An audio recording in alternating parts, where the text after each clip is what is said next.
श्री शिवाय नमस्तुभ्यम। हम सबको पता है कि सावन का बहुत ही पवित्र महीना स्टार्ट हो रहा है और मेरी तरफ से यानी कि द नेचुरल प्लैनेट फैमिली की तरफ से आप सभी को सावन की बहुत बहुत शुभकामनाएं। महादेव आप सभी की सारी मनोकामनाओं को पूरा करें ना। तो मेरे पास बहुत ज़्यादा मैसेजेस आए थे इंस्टाग्राम पे, भैया जो 2 लोटे जल चढ़ाने का उपाय पूज्य गुरु जी ने बताया था, क्या हमें वो उपाय रोज करना है और कैसे जल को चढ़ाना है, इसकी पूरी विधि समझा दें। तो इस पूरी वीडियो में हम लोग 2 लोटे जल का वो उपाय समझेंगे जो कि पूज्य गुरु जी की कथा से सुन के बहुत अच्छे से आपको बताऊंगा। इस सावन के पवित्र महीने पे आपको क्या वो 2 लोटा जल डेली चढ़ाना है या सिर्फ सोमवार को चढ़ाना है या फिर कौन से सोमवार, इन सभी की बात करेंगे, ठीक है ना। पूरा देखिएगा वीडियो को। स्क्रीन पे आप सभी को दिख रहा होगा बेलपत्र दिख रहा है, तो आपको क्या करना है, एक बेलपत्र लेनी है, बहुत सुंदर सी प्यारी सी। क्यों? क्योंकि महादेव को कोई भी चीज अगर सबसे ज्यादा प्रिय है ना तो वो बेलपत्र ही होता है। तो एक बेलपत्र लेना।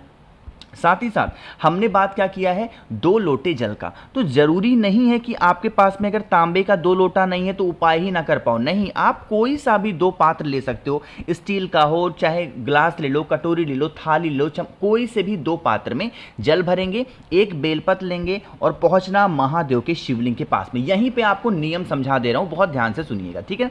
सबसे पहला डाउट जो आप लोगों का था, क्या भैया इस उपाय को हम सिर्फ मंदिर में कर सकते हैं, तो इसका जवाब है नहीं। आप इस उपाय को अपने घर पे ही कर सकते हैं, चाहे सुबह करना चाहो सुबह करो, शाम को करना चाहो शाम को करो। दूसरा जवाब था, सवाल था आप लोग का कि क्या भैया इस उपाय को हमें सिर्फ सोमवार को करना चाहिए, तो इसका भी जवाब है नहीं। आपको इस उपाय को रोज करना है। सावन के महीने में 30 दिन इस बार हैं, 30 के 30 दिन या फिर जब से आप इस वीडियो को देख रहे हो जितने दिन बचे हुए हैं, आपको इस उपाय को उतने दिनों तक लगातार अपने ही घर पे महादेव के शिवलिंग के पास में करना है। तरीका समझिएगा। अब जो आपके पास में एक बेलपत्र है, उस बेलपत्र को क्या करेंगे, महादेव के शिवलिंग के ऊपर समर्पित करेंगे। ध्यान रखिएगा, जो आपकी मनोकामना रहेगी, जो आपके कष्ट रहेंगे, उसका ध्यान करते हुए डंडी रखिएगा माता अशोक सुंदरी की तरफ, और जो पत्ती होगी वो आपको रखना है अपनी तरफ। कुछ इस तरीके से समर्पित करेंगे। फेस रखिएगा उत्तर दिशा, नॉर्थ डायरेक्शन। इतना रखने के बाद में जो अब आपके पास में 2 पात्र में जल है, उसे एक साथ इन्हीं बेलपत्र के ऊपर समर्पित करिएगा। एक साथ गिराना है। देखो सेम उपाय कनेर के फूल वाला भी है, लेकिन उस कनेर के फूल को 5 जगहों पे पहले टच कराया जाता, और इस उपाय को रोज करना है, अपने घर पे करना है। तो सीधा बेलपत्र लो, महादेव की शिवलिंग के ऊपर चढ़ाओ और 2 लोटा जल बिल्कुल स्लो मोशन में धीरे धीरे धीरे धीरे करके समर्पित करना स्टार्ट कर दो महादेव के शिवलिंग के ऊपर। यकीन मानिए बरसों पुराने जो आपके कष्ट होंगे वो खत्म होंगे और मनोकामना तो आपकी पूरी जरूर होगी। और हाँ, ध्यान रखिएगा, जब जल चढ़ाओगे बेलपत्र से होता हुआ जल यहाँ नीचे गिरेगा। इस जल को रोक करके अपने घर के सभी कमरों में छींटना बिल्कुल भी मत भूलना, हर कमरे में छींटना होगा, ठीक है ना, करिएगा जरूर। तो यहाँ पे हम लोगों ने पहले उपाय की बात कर ली है। आगे बढ़ते हैं अब इस वीडियो के हम लोग अपने दूसरे उपाय की तरफ, और ये भी आपको करना होगा बेल पत्र के साथ में। और इस उपाय का एक नियम है, इसमें समय की थोड़ी सी पाबंदी है। ना तो इस दूसरे उपाय को सुबह करना है, ना तो इस दूसरे उपाय को शाम को करना है। इस उपाय को कब करना है, आपको दोपहर में करना है, कि ना किसी भी सावन के जितने भी दिन होते हैं कोई भी एक दिन चूज कर लो, इस उपाय को कर लेना, ठीक। चाहे पहला ही सोमवार क्यों ना हो, लेकिन करिएगा जरूर। क्या करना है सॉरी, स्क्रीन पे आपको दिख रहा होगा बेलपत्र, है ना। आपको क्या करना है, सिर्फ एक बेलपत्र लीजिएगा, इससे ज़्यादा मत लेना, एक बेलपत्र लेना।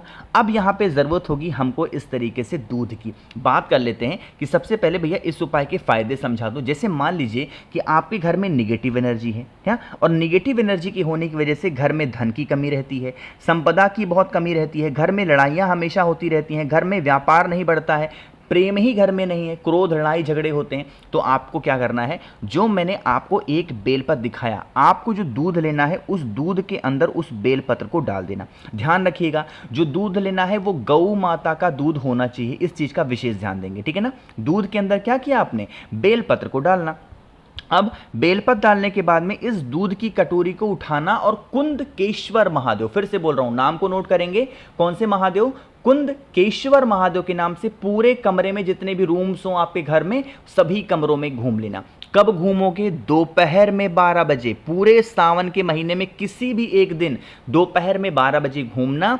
फिर इस दूध की कटोरी को उठाना बेलपत्र के साथ में और पहुंच जाना महादेव के शिवलिंग के पास। चाहे अपने घर पे करो या फिर मंदिर में करो, कहीं पे भी करो, कोई दिक्कत नहीं। ठीक, क्या करिएगा, जो बेलपत्र आपके, जैसे मान लीजिए कटोरा है, इस कटोरे के अंदर दूध है और दूध में बेलपत्र है, उस बेलपत्र को अपने लेफ्ट हैंड यानी कि बाएं हाथ में पकड़ेंगे और जो दूध की धार होगी वो आपको उसी बेलपत्र के ऊपर गिरानी है। डायरेक्ट उस दूध को महादेव के शिवलिंग के ऊपर मत गिराना, बेलपत्र के ऊपर उस दूध को धीरे धीरे करके समर्पित करेंगे, जिससे जो दूध हो महादेव के शिवलिंग के ऊपर जब गिरे तो बेलपत्र से होता हुआ गिरे। ठीक है ना, इतना समर्पित करेंगे जब दूध को। उसके बाद में जो आपके हाथ में बेलपत्र है, उस बेलपत्र को माता अशोक सुंदरी के स्थान पे समर्पित करिएगा। जो आपके जीवन की तकलीफें हैं, जो आपके जीवन के कष्ट हैं, उन कष्टों का ध्यान करते हुए, स्मरण करते हुए समर्पित करके देखिएगा, आपको बहुत अच्छा लगेगा और आपके जीवन के सारे कष्ट खत्म जरूर हो जाएंगे। ठीक है ना, करके देखिएगा। छोटा सा और बहुत ज़्यादा आसान सा ये उपाय था। तो 2 उपाय की हमने बात कर ली है। आगे बढ़ते हैं अब इस वीडियो के हम लोग अपने तीसरे उपाय की तरफ। और मैं आपको बता दूं, यह तीसरा उपाय स्पेशली होगा बीमार इंसान को ठीक करने के लिए, और यह उपाय हमें करना है एकांक्षी महादेव के नाम से। किसके नाम से? एकांक्षी महादेव। लेकिन कैसे करना है ये मैं आपको तब बताऊंगा जब आप सभी लोग कर दीजिए वीडियो को लाइक, और मेरे जितने भी भाई बहन आवाज मेरी पहली बार सुन रहे हैं चैनल को जरूर सब्सक्राइब करेंगे। ठीक है ना, देखो भाई समझने की कोशिश करते हैं। जैसे यहाँ पे आपको बेलपत्र दिख रही है, एक ही बेलपत्र लेना। अब इस बेलपत्र को एक तांबे का लोटा लीजिएगा, तांबे के लोटे में जल भरना। ध्यान रखिएगा, जल के अंदर थोड़ा सा गंगा जल भी आपको क्या करना है, जरूर डालना। और उसके बाद में एक बेलपत्र को लेके पहुंचेंगे महादेव के शिवलिंग के पास में। तरीका समझेंगे, बेलपत्र को महादेव के शिवलिंग के ऊपर समर्पित नहीं करना है। जी हां, आपने सही सुना, बेलपत्र को महादेव के शिवलिंग के ऊपर समर्पित नहीं करना है। आपके पास में जो एक बेलपत्र है उसे अपने राइट हैंड में पकड़ेंगे। कहां पे? दाहिने हाथ में पकड़ेंगे। चाहे अपने घर पे या फिर महादेव के मंदिर में लेके जाना और महादेव के शिवलिंग के ऊपर से 7 बार घुमाएंगे एकांक्षी महादेव के नाम से। कितनी बार घुमाओगे? 7 बार, 7 टाइम्स क्लॉकवाइज डायरेक्शन में एकांक्षी महादेव के नाम से उस बेलपत्र को महादेव के शिवलिंग के ऊपर समर्पित करते हुए आपको गोल गोल ऐसे घुमा, समर्पित नहीं करना मतलब ऐसे गोल गोल घुमाना। फिर अपने हाथों में बेलपत्र को रख करके महादेव से विनती करनी है, प्रार्थना करनी है, हे शिव शंभु भोलेनाथ, हमारे घर में ये व्यक्ति हैं जिनकी नाम ये है, जिनका गोत्र ये है, इनकी तबीयत ऐसी है, इनको यह बीमारी है, आप इस बेलपत्र को औषधि बना दें। इतना कहने के बाद में फिर आप उस बेलपत्र को अपने हाथ में ही पकड़ करके एक लोटा शुद्ध जल तांबे के लोटे से श्री शिवाय नमस्तुभ्यम का जप करते हुए महादेव के शिवलिंग के ऊपर चढ़ाना। यही जल बहता हुआ जलाधारी से नीचे गिरेगा, इस जल को रोक लेना। एक बेलपत्र को और इस जल को लेकर के जो भी व्यक्ति आपके घर में बीमार पड़ा है, आपको उस बेलपत्र को चाहे एक ही दिन में खिला दो, चाहे 3 दिन में खिलाओ, 5 दिन में खिलाओ, मतलब कहने का मतलब है कितने भी दिनों में उस एक बेलपत्र को एकांक्षी महादेव के नाम से अगर आपने खिलाना स्टार्ट कर दिया इस सावन के महीने में, तो उस इंसान की जो बीमारियां होंगी धीरे धीरे करके खत्म होना स्टार्ट हो जाएंगी। ठीक है ना, करके जरूर देखिएगा। और अगर आपको भी कोई भी बीमारी है ना, कैसी भी बीमारी है, तो कोई भी एक बेलपत्र उठा करके महादेव के शिवलिंग को टच करा के शिवलिंग के पास में ही खड़े होकर के हफ्ते में एक बार कभी भी मौका मिले एक बेलपत्र चबा चबा के खा लेना, सारी बीमारियां खत्म हो जाएंगी। ठीक है ना, करके देखिएगा। यहाँ पे 3 उपाय की बात हो गई है। एक आखिरी उपाय की हम लोग बात करने जा रहे हैं जो कि इस वीडियो का चौथा उपाय है, और यह उपाय बहुत इजी है, बहुत आसान है, आप सभी लोगों को करना ही करना। ठीक है ना, बात करते हैं कि इस उपाय के बेनिफिट क्या होंगे। जैसे मान लीजिए कि अगर आपके घर में बहुत ज़्यादा नज़र टोने टोटके हाई वाली कंडीशन बनती है कि मतलब आपका परिवार खुश है, कोई नज़र लगा दिया, घर में लड़ाई स्टार्ट हो गई। आपके फैमिली में कोई भी चीज़ आई, किसी ने नज़र लगा दिया, आपके घर में प्रॉब्लम स्टार्ट हो गई। ऐसी कंडीशन घर में बनी हुई है, लोग बीमार पड़ रहे हैं, लड़ रहे हैं, झगड़ रहे हैं, घर में खुशियां ही नहीं है। एक बेलपत्र लीजिएगा बहुत प्यारी सी। ठीक है ना, बेलपत्र लेने के बाद में एक पुष्प लेना। जरूरी नहीं है जो फूल मैं आपको दिखा रहा हूं यही लो, कोई भी एक पुष्प आपको मिल जाए उस एक फूल को ले लेना। लेने के बाद में एक तांबे का लोटा लीजिएगा, उसमें जल भरेंगे, ना तो बेलपत्र ना ही फूल इस कलश में डालेंगे और पहुंच जाना महादेव के शिवलिंग के पास में। ठीक है ना, जो आपके पास में एक फूल है अभी उसे अपने पास पास रखेंगे। जो एक बेलपत्र होगी उस बेलपत्र को महादेव के शिवलिंग के ऊपर समर्पित करना। पहले बेलपत्र को महादेव के शिवलिंग के ऊपर समर्पित करेंगे और जो आपके पास में एक लोटे में जल है उसको सोमेश्वर महादेव के नाम से महादेव के शिवलिंग के ऊपर समर्पित करना। कौन से महादेव?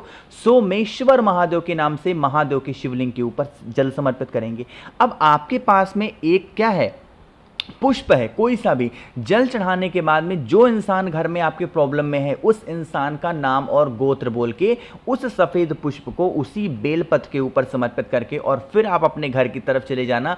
यकीन मानिए कोई भी प्रॉब्लम घर में चल रही होंगी, चाहे नज़र, टोने, टोटके, हाय को लेके, वो सारी परेशानियां आपके घर से बाहर जरूर जाएंगी। ठीक है ना? तो मैंने कोशिश की आप सभी को बहुत ही विस्तार से, बहुत अच्छे से सारी चीज़ों को समझाने की। बाकी वीडियो पसंद आई हो तो लाइक करिएगा। कुछ पूछना है, नहीं समझ में आया, नीचे कमेंट सेक्शन में पूछें। मेरे जितने भी भाई बहन आवाज़ मेरी पहली बार सुन रहे हैं, चैनल को ज़रूर सब्सक्राइब करेंगे। और बातें करनी है तो आप हमें इंस्टाग्राम पे फॉलो कर सकते हैं, उसके लिए सर्च करिएगा द नेचुरल प्लैनेट 108।